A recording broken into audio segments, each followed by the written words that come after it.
से हो सकता है और आपका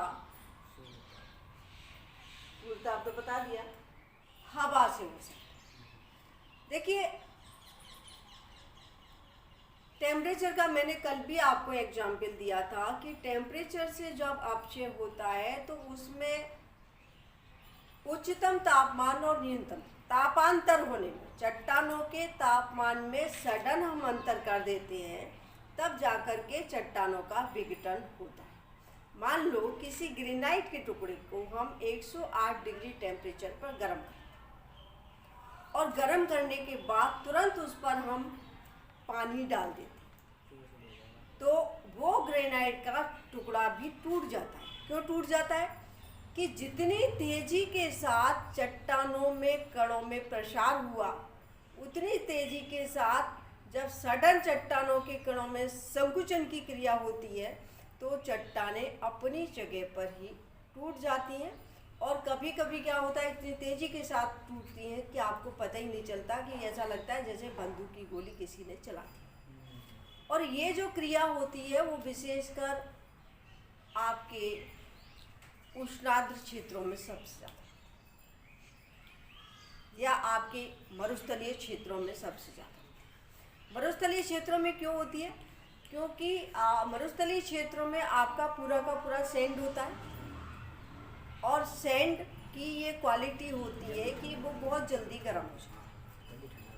दिन के समय टेम्परेचर अधिक रहता है तो दिन के समय काफ़ी तेज़ी के साथ वो गर्म हो जाता है, और जैसे ही रात में तापमान डाउन होता है तो वो चट्टानों के कण इतनी तेज़ी के साथ संकुचित होने लगते हैं कि वो चट्टानें इतनी तेज़ी के साथ टूटती हैं कि ऐसा लगता है कि किसी ने बंदूक की गोली दाग दी।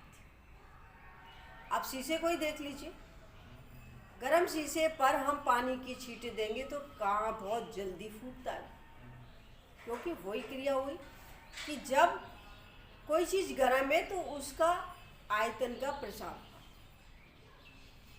और जब वो उस पर हमने ठंडा पानी डाल दिया तो वो धीरे से तेज़ी के साथ उसके कणों का संकुचन की क्रिया हो गई। परिणाम क्या हो गया? बाद ये क्रिया होने से चट्टानें अपनी जगह पर टूट जाती।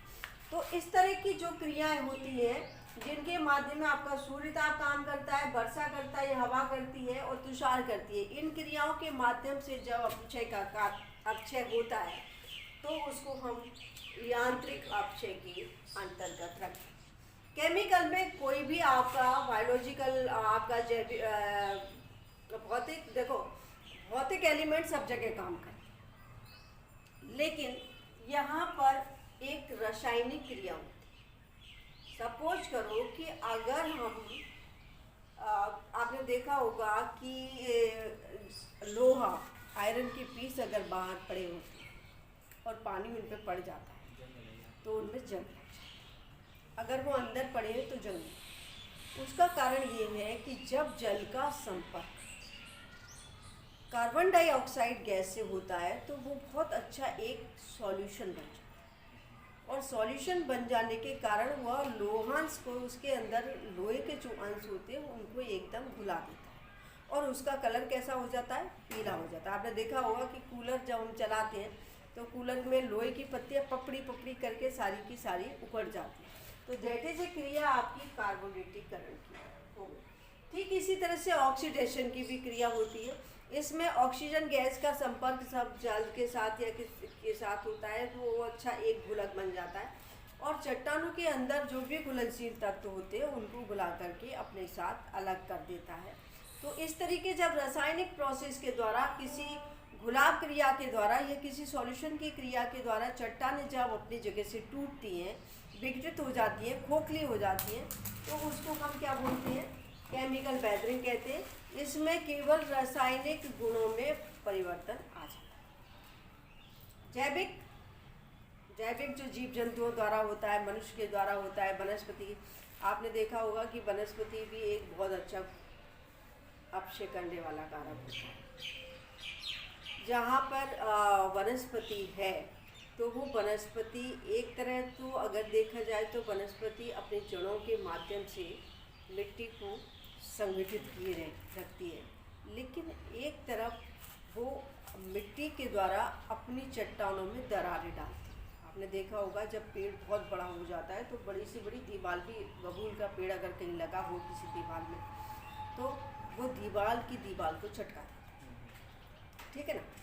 तो ये जो वनस्पति है वो बहुत बड़ा एक एजेंट है अपक्षय को करने।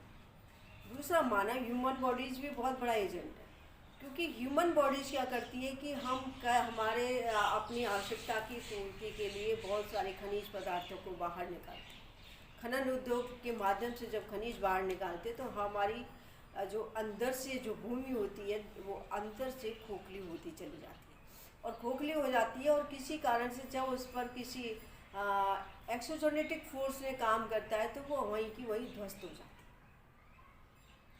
तो ये सब आपका ह्यूमन बॉडीज़ भी इसमें अपक्षय करने में बहुत बड़ी भूमिका निभाती है। जीव जंतु तो निभाते ही हैं। मैंने कहा कि जो ऐसे जीव जंतु जो क्या कहते हैं घर बना करके रहते हैं, बिल खोद करके रहते हैं, वो भी अंदर से ज़मीन को खोखला करते रहते हैं, और लास्ट तक अगर तेज़ बारिश हो जाए तो वो तेज़ बारिश के माध्यम से पूरी की पूरी मिट्टी ऊपर की ढह जाती है और अब वो ज़मीन अपक्षयित हो जाती है। तीसरा होता है बैक्टीरिया। बैक्टीरिया आपने देखा होगा कि हम अपने पेड़ों में जब खाद देते हैं तो पत्ती को डाल देते हैं, सूखी पत्ती, और बहुत दिनों बाद अगर आप देखोगे तो उसमें छोटे छोटे छोटे छोटे पत्ती सड़ जाती है, छोटे छोटे कीड़े निकलते हैं।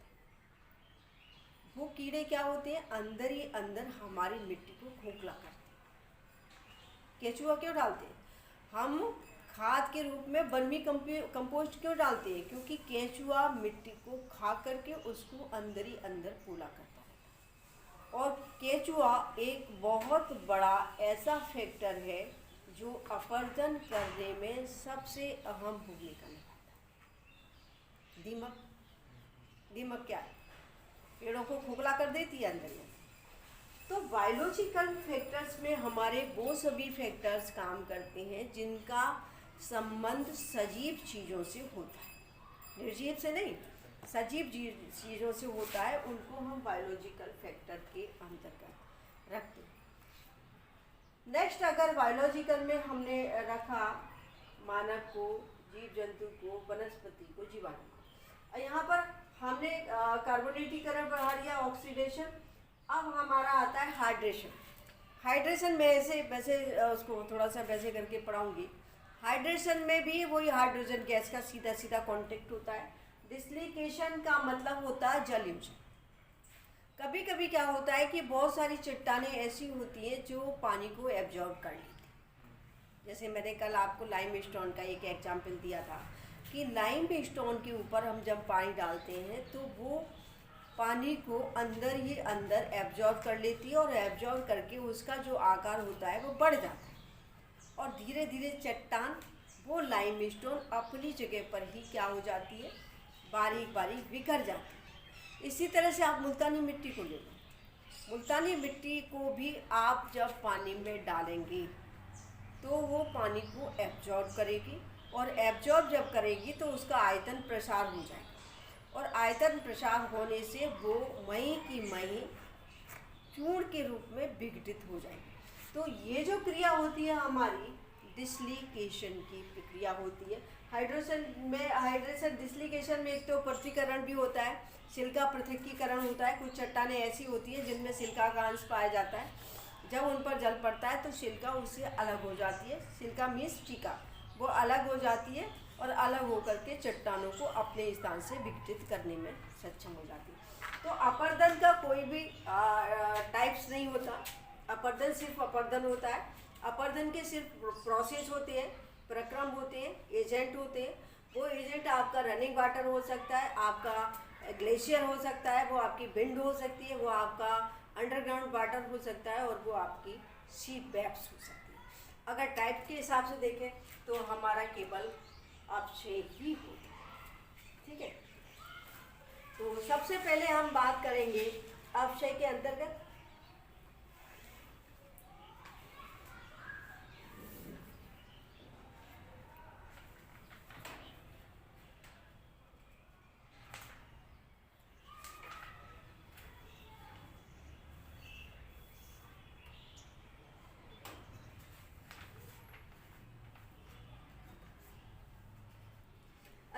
बात और बताऊं, चट्टानों का जब विघटन होता है तो उसमें क्या होता है कि बहुत सारी चीज़ें होती हैं कि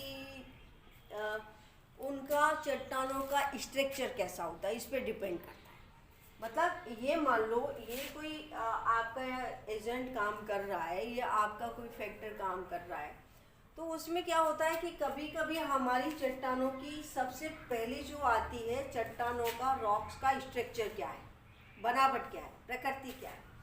तो अगर कोई चट्टानें आपकी इस तरीके से बनी, क्षैतिज अवस्था में अगर कोई चट्टानें है और उसमें आपकी ये आपकी यहाँ पर आपकी हार्ड रॉक्स है, ये आपकी सॉफ्ट रॉक्स आ जाती है, ये फिर वापस हार्ड रॉक्स आ जाती है, तो इस जगह जो चट्टानों का आपर्दन की क्रिया होगी, वो अपक्षय की क्रिया होगी, वो इतनी शीघ्रता से नहीं होगी। क्यों नहीं होगी? क्योंकि यहाँ पर उसको कोई भी एजेंट, मान लो सपोज करो आपका सूर्य ताप काम कर रहा है, तो सबसे पहले उसको इस हार्ड रॉक्स की एक लंबी परत को काटना पड़ेगा, तब जाकर के वो अंदर काम कर पाएगी। लेकिन अगर इसकी जगह चट्टानें आपकी इस तरीके से,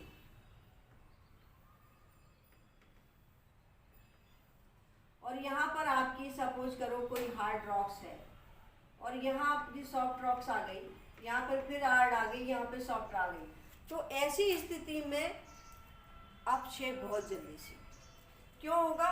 क्योंकि हार्ड रॉक्स को अगर वो तेजी से नहीं काट पाएगी तो यहाँ पर सॉफ्ट रॉक्स को वो अंदर तक अपछेद करेगी, और जब अंदर तक अपछेद करेगी तो जल आपका इन चट्टानों में भी पहुँचेगा, और इन चट्टानों में पहुँचने के कारण वो शीघ्रता से सभी चट्टानों का कटाव करेगी। जबकि इसमें उसको पहली लेयर को काटना पड़ेगा, और पहली लेयर को काटने के लिए उसे टाइम ज़्यादा लगेगा। तो चट्टानों की प्रकृति भी डिपेंड करती है कि अपक्षय आपका शीघ्रता से हो रहा है या देरी से हो रहा है, तो इसमें चट्टानों की प्रकृति बहुत काम करती है। अगर चट्टानें आपकी हार्ड रॉक्स के अंतर्गत है, जैसे आपकी ग्रेनाइट है या आपका बेसाल्ट है, तो ये चट्टानें बहुत देरी में कटाव होगा इन चट्टानों का। अगर इसके विपरीत कोई लाइमस्टोन है या सैंडस्टोन है या आपकी क्वार्ट्जाइट है या सॉफ्ट रॉक्स अगर आ जाती है, सेडिमेंट्री रॉक्स आ जाती है, तो बहुत जल्दी से चट्टानों का कटाव हो जाएगा। ठीक है ना?